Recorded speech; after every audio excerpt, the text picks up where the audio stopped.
54 is titled The Winter. The island was quiet. The migratory birds had all left. The hibernators were asleep, and everyone else had begun their simple winter routines. Everyone but Roz. Now that she was alone, our robot didn't know what to do with herself. She stood in her gray garden and watched a sheet of ice slowly form on the pond. Sometimes she could hear her good friends, the beavers, going about their business beneath the ice, and she wondered when she would see them again. Roz stood there until snowflakes started drifting down from the sky. The flakes swirled in the breeze and slowly piled up on the ground and on the trees and on the robot. So she crouched into the nest, slid the stone door behind her, and sat in darkness. Hours, days, and weeks went by without the robot moving. She had no need to move. She felt perfectly safe in the nest. And so, in her own way, the robot hibernated. Roz's body relaxed. Her quiet whirring slowly stopped. Her eyes faded to black. She probably could have spent centuries like that, hibernating in total darkness. But the robot's hibernation was suddenly interrupted when a shaft of sunlight fell upon her face and carried energy back to her empty battery. Roz's body tensed. Her quiet whirring slowly started. Her eyes began to glow. "Hello, I am Razum Unit 7134, but you may call me Roz," the robot said automatically. When all her systems were up and running again, Roz noticed that she was surrounded by broken branches and piles of snow. The roof of the nest had caved in, and the lodge was now flooded with sunlight. Roz felt more energized with each passing minute, but she also felt cold. Her joints felt stiff and brittle, and her thinking was slow. She got up, cleared a spot on the floor, and made a fire. The snow inside the nest began to melt, and the robot's sensors began to thaw. And when she was ready, she climbed out through the hole of the roof and into a bright, foreign landscape. The world Roz had known was now covered in a thick layer of snow. Tree limbs bent to the ground under heavy sleeves. The dark pond was now pure white. The only sound were Roz's own crunching footsteps. Let me pause here and show you the illustration.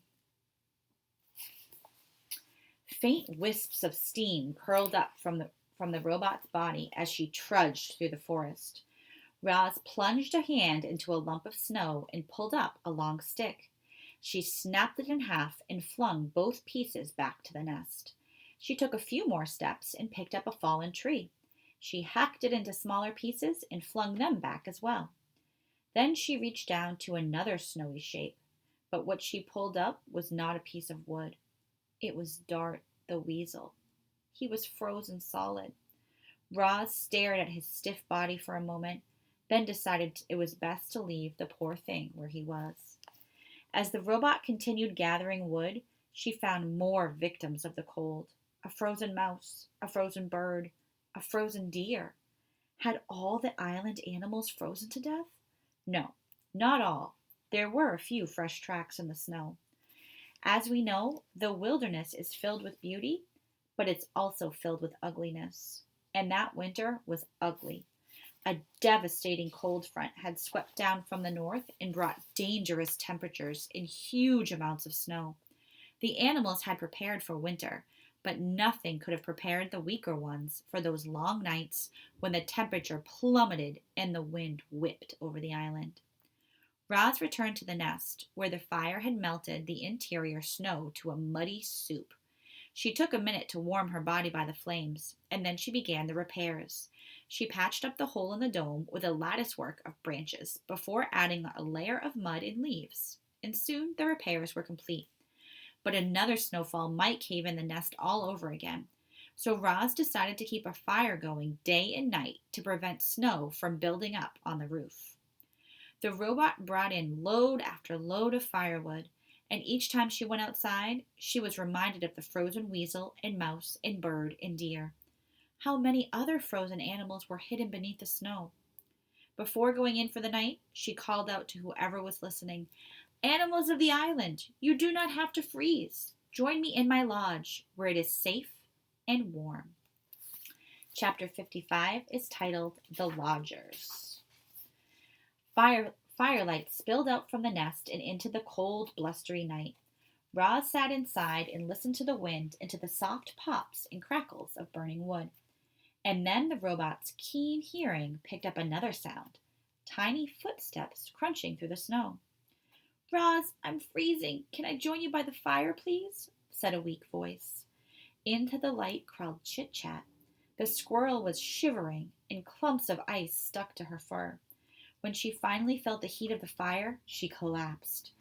Roz picked her up off the floor, gently placed her on a warm stone, and let her sleep. An hour later, there were more footsteps, and a family of hares shuffled into the nest. They huddled together in a corner without saying a word. Pinktail the opossum was next to arrive. Good evening, she mumbled, trying to act cheerful. It certainly has been jilly. Swooper the owl hobbled in, followed by some chickadees and a magpie. Fink knew a good thing when he saw it, and the fox lay down right by the fire. Then came Dig Down the groundhog. The fuzzy bandits carried in old turtle named Crag, who was in the worst shape of all. Creatures who should have been hibernating deep underground had been roused by that vicious weather. Only the healthiest animals with the warmest homes were safe.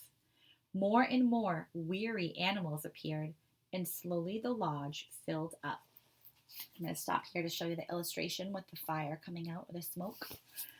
This was the first time many of the lodgers had seen fire, and they gazed at it with a mixture of fear and hope.